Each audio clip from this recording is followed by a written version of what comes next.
All right, welcome to the next episode of Lean Marketing Podcast. This is a really fun conversation. We're also using these as a way to bring our coaching clients and some of our own retainer clients through the Lean Marketing Framework. What are the core elements that every business needs to have incorporated into its marketing and growth strategy? Mm-hmm. And so initially we talked about ABM or account-based marketing. We've done brand messaging, and now we're diving into target audience. So I have Madison here to help me pull out a lot of questions. If you don't know Madison, Madison helps us make sure that all of our coaching groups are organized and, content is sent out. So this will be a fun conversation. So I'll let you just kind of pick my brain or our brain collectively and talk through what target audience looks like. So let's dive into it. Great. Yeah. I'm coming from the framework of not knowing too much about target audience and learning more progressively as we dive into each of these aspects of lean marketing. So last episode we talked about account-based marketing and we heard about kind of target audience and TAM. So can you kind of describe a little bit more what TAM is? TAM. TAM is a fun one. Target audience and TAM are two different things. Target audience is who we here's our best fit customers. TAM is what's the total market. So if we're going to use a golf analogy, it's like what got us on the green, and then that would be your TAM. And then what's the hole in one? That's your target audience. TAM in general is, I think, it's a concept that's misunderstood because our understanding of what the total addressable market typically comes from like a startup environment. I'm building a business plan. I don't have a current business. And what I'm trying to evaluate is the audience that I'm trying to reach broad enough for me to make just gobs and gobs of money? And so when we look at who our TAM is, the size of our addressable market, in the context of a new business, especially a startup, what we're looking for is to convince investors that there's a lot of money, there's a lot of opportunity available. And so we go super, super, super broad. Right. Hey, we could hit everybody and their mom. And then because what we're really selling to in that conversation is the investor, it's not the TAM. And so the idea here as we come to strategic planning is not to go super broad. It's to go as narrow as reasonable, so that we have a reasonable shot of making sure that our TAM knows who we are. Great. So when we look at growth stage marketing, what are the different stages? What are the different places where we know that we're kind of moving into being a market dominant player? A market dominant player typically controls roughly 10% of market share. It's a lot. It's a really hard thing to do. It seems like a low number, but it's crazy big. And then what I would say is in most strategic planning exercises, the goal is to get to what they call the list. And so that's what we're going to do in this homework. How do we define our addressable market? And then how do we build our list? And there's two places where this fails. I've shown where this fails, or I've talked about where this fails in the startup community and how people define their total addressable market. There's an equal failure in how marketers define their target audience. We tend to define them in fuzzy terms that just aren't practical. So we're going to say, hey, we're looking for this demographic of consumer that really is price conscious or is lifestyle oriented, that has an affinity for nice things and wants this or wants that. But they're defining it in such a fuzzy way that you'll never be able to find those people without actually talking to them. And so that's equally unhelpful in this conversation. Right. What we want to do when we're talking about our addressable market is we want to define them in ways that we can actually go and find them. And so whether that's for the marketing team or the sales team, I don't want to say, hey, we're defining them in this fuzzy way and you have to do all of this extra effort in order to identify if they're the right fit or not. It just creates a lack of clarity into what we're going after. So when we're defining our TAM, it should be a number that you can pull out a CSV file or Excel file and say, these are the people that we're going after. And you should use either the demographic profile, or for a company like most B2B companies, they're going after accounts. And so we're going to look at a list for companies, and then we're going to build out personas on the specific people in the company to go after.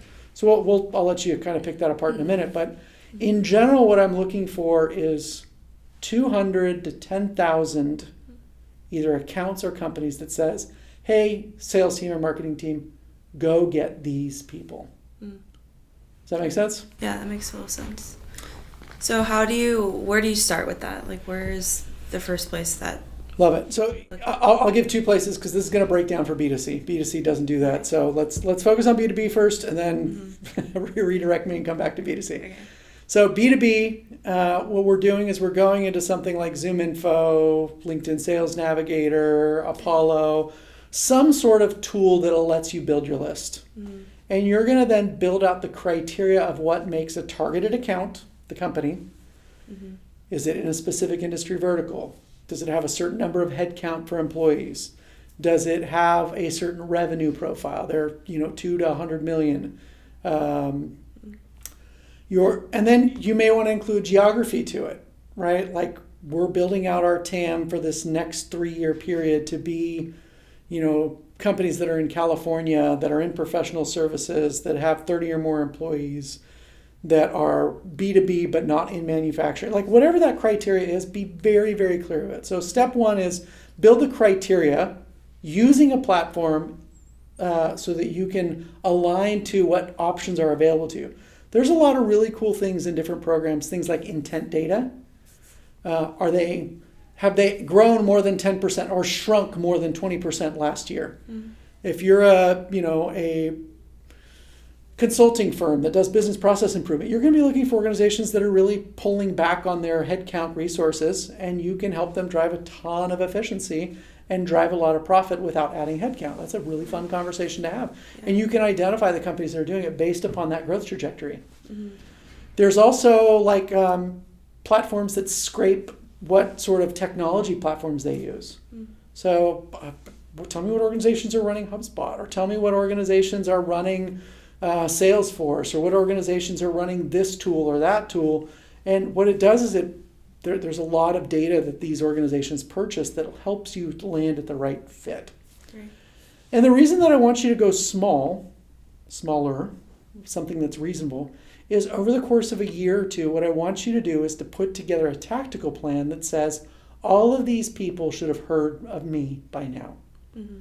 They may not be ready to buy. They may have a solution that's outside of the space. But we want to achieve at least some sort of saturation where we go, hey, these people know we're the right fit for them. We have the right expertise. We start that conversation. And just sending out cold emails is not enough. You have to have an overlap of ad strategy, trade shows or corporate events, webinar invites, cold calls, phone calls, first or second level connections that you're going to start doing in LinkedIn. This cohesive strategy that says, I'm going to map the audience that I want to hit, and I'm going to just cover it. Totally. Because what happens is when you achieve a degree of saturation, your sales cycle gets shorter. People know who you are. They build trust in that. People naturally start coming to you. And so the market dominant players have an unfair advantage. I want us to have an unfair advantage in our marketing structure because we've concentrated our marketing efforts to the right group of people. Yeah.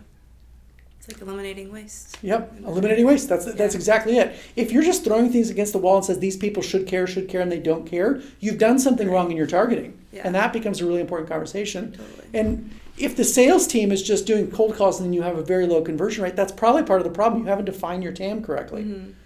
And so the target audience, if this is the ideal fit, then becomes your targeted accounts. Yeah. Hey, yes, we have these, let's say, 5,000 people, organizations that we're trying to hit. The ones that are most likely to convert, we're now shrinking those 5,000 down to the first 200. Mm-hmm.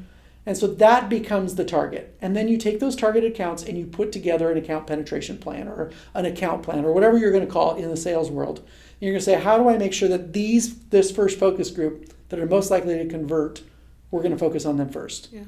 So you're looking at things like who's closest to our team from a geography perspective so that I can leverage physical sort of communication relationships. How do I show up at the office? How do I pick up the phone? How do I invite them to an event I'm going to?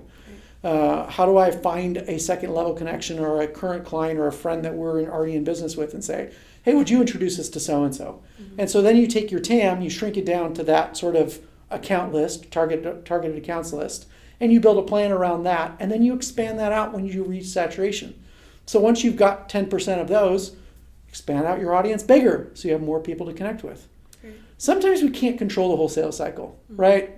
Sometimes. We never can control the whole sales cycle. They may be in a very healthy relationship. They may just not be ready to buy from us. They're risk averse, they're cutting costs, they're doing other things. You've got to focus on the people that are ready to convert. And so there's a readiness factor that you have to bake into that process. Great. Personas. Personas is a fun thing. So you've defined your targeted accounts in B2B, and then you should chunk that down into personas. Who are the people in the organization that should be you reaching out to? So typically personas, we build funny personas, cheeky personas, Deadbeat Dan, or, this like, and really those are, sometimes it's kind of like, I hate to say it this way, but like it's an excuse for the sales team or the marketing team. They didn't respond. Oh, they're a deadbeat Dan. Right? And so that's really not helpful to us. It's really a reactive lagging indicator. And what we want is a leading indicator. Who are the right people to talk to in the organization? And then what value statements do they need to hear? What are the important things that they need to understand given their role in the organization? Right. And so we're probably looking at a business owner as being one of the primary contacts for most businesses. They may not be the person that holds the budget, right? And so, but you need to find out, do I need to win over a key executive or some sort of person at the top? There's a functional leader that you need to win over, right? And so that becomes a persona. So in our world, is it the marketing leader or the marketing manager? Yeah. There may be a construction manager, a key architect or whatever. And sometimes they're the indirect buyer, but the person you reach out to that ends up being that sort of piece. Sometimes there's the coach, right? Who brought you into the conversation and what do they need to hear? They may not be the person that makes the call, but they're the ones sort of helping you understand how things work internally to the organization. And so you should be mapping that sort of persona. We tend to focus, and we're sort of constantly learning in this process. Like, do we reach out to the executive? Is it easier to skip a level? And then they bring us back down and say, hey, you guys should talk to these people. I can't tell you, we've gotten a lot of meetings that way where we reach out to the CEO and CEO says to their marketing leader, hey, go talk to these guys. They have an interesting conversation. Right. If that works for you, great. Sometimes, and I've seen this happen, sometimes I've seen it happen go really well, and sometimes I've seen it be really awkward. Where now this marketing leader that would be hiring at you because they control the budget feels threatened because the CEO pushed it down onto them. You have to see what that looks like. Yeah. So what I want you to do is to apply the same discipline in building out these personas, not just this sort of, yes, you need to understand, is it the budget holder, is it the coach, is it the decision maker, is it, whatever. A CFO is another good persona that sits along with it. Yeah. Who's the economic buyer? Who actually writes the check and what are they going to want to hear? Because you need to structure key messaging around that. But it's really, how do I get into the organization? How do I close this deal faster? Yeah. How do I help them understand the value in what we're providing? Because we should be building something that's unique to a specific set of people that says, hey, we do this better. We eliminate risk in the equation. We're the right fit for you. And so how you structure those conversations becomes really important. So the persona is the same sort of exercise that we do for accounts. You should go into something like ZoomInfo or Apollo or whatever and use the criteria that are in those platforms to build your personas. This is why we're reaching out to them. This is sort of the behavioral profile that says this is why this is important, what they need to understand from value propositions, value statements. But then the criteria of how to find them should come from the platforms themselves. So that's B2B, like the B2B platforms that I mentioned, ZoomInfo, LinkedIn, those sorts of things, you're going to want to use that criteria. Great. So what do you think is a good kind of actionable plan for us to take? So we have our list, we have our user personas, kind of where do we start? Yeah, so homework 1, this is super helpful. Number 1, build your list. Build your list of your TAM, which is, I got on the green, and that's going to be a huge list. Let's say 200 to 10,000. Yeah. And the 200 to 10,000 is really how many competitors are in that space. If you have 3 or 4 competitors, a list of 200 is probably fine, right? Because you probably need 10 deals to close. And so 200, you're not even market saturation in. So, but if it's 10,000, you might have a couple, 100 or 200 competitors in that space. You have to have a reasonable place to address that target. And then you may, as if you reach 10% of that 10,000 list, you have 1,000 customers, you probably want to expand that out to be a broader list over time. But for now, start at that, 10,000 or less. Right. Then you'll chunk that down to your targeted accounts. And so then you're going to figure out what's reasonable in your targeted accounts. And what's reasonable is, in a 1 year period, can I put together a reasonable plan to have engaged with all of these?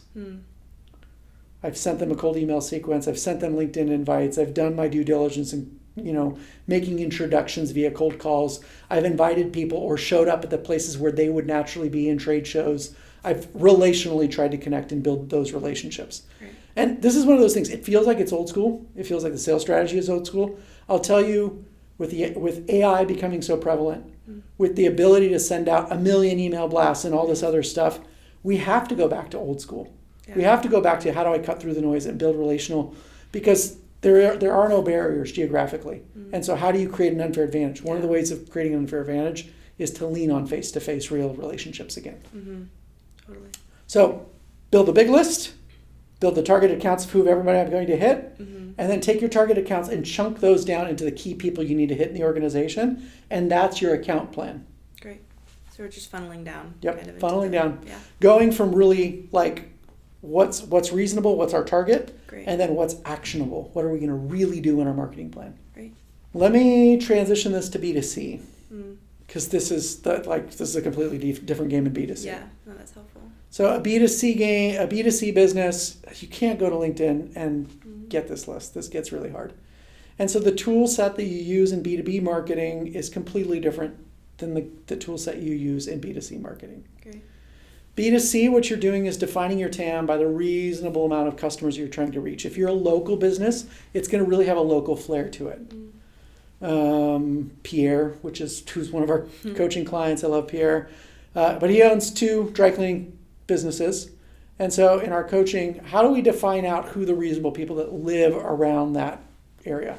If you're an accounting firm, yes, you probably have national clients.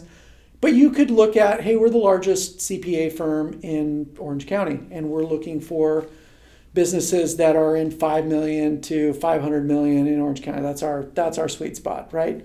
Above that, you're going to have an in-house team. Below that, you probably aren't doing enough specialized accounting of the stuff that we offer. Yeah. You kind of figure out where your sweet spot is. So you can define the target of your firm to either be regional, to be a vertical. Hey, we only service dairy farmers. That's one of the positionings of one of our clients that we've had that does accounting. We're an accounting firm. We're a top 200 accounting firm in the country, but we only work with dairy farmers. Fascinating position. Yeah. And so that then gives you the clarity of how do I go find more of these, as opposed to just waiting for people to come to us. How do I go outbound and get people that are like that? And so that positioning also starts to have some teeth to it that helps other people who are in there go, oh yeah, that's me too. You guys, I don't have to start over the conversation over what are our profit margins per gallon of milk. Like, that's a weird conversation. If you only service dairy farmers, that's a normal conversation, right? Evaluating whatever, cost of goods sold and production costs of that. So you're building some specialized expertise that helps accelerate the sales funnel. So in B2C, what we're looking for is to define out some measure how many people I can reach, and then put together a plan to make sure that when those people search for what I do, they can find me. Great. So you're going to then make your tactics match to that goal. So if I'm in a 5-mile radius of Pierre's dry cleaners, and I search for dry cleaners Google Maps, I want to make sure that I show up. Okay. It helps narrow down what we're spending money on. I'm not concerned on all these crazy things like doing nationwide SEO. It doesn't apply to me. What I'm really concerned about is stuff just for me. Right. So I want SEO, but I want SEO primarily from a local flair. If you're looking for a dry cleaner in Irvine, I want me to show up. So that changes how you structure your reporting, whether that's ads or SEO or website or any of those sorts of things. It changes the nature of your tactics. Yeah. If you have a nationwide sort of B2C sort of organization, and we have plenty of those too, we work with a lot of like community banks and credit unions, and most of them have a local charter. We're the credit union for Sacramento or Silicon Valley or Upland. Some of those even have what's called a SEG, a select employment group, where it's like, hey, we are the credit union for teachers in Upland. Okay, great. You can define your TAM by the number of school credit or school union employees in Upland. It's really easy to do. Yeah. And then you go, how many of those do I have as part of my membership set? So you define out your market share relative to your competitors, and you create a different sort of metric. What I'm looking for is a sort of an orientation metric, a dashboard that says, are we flying in the right direction? And that's what this tool is intended to do, is to say, are we growing in the right way?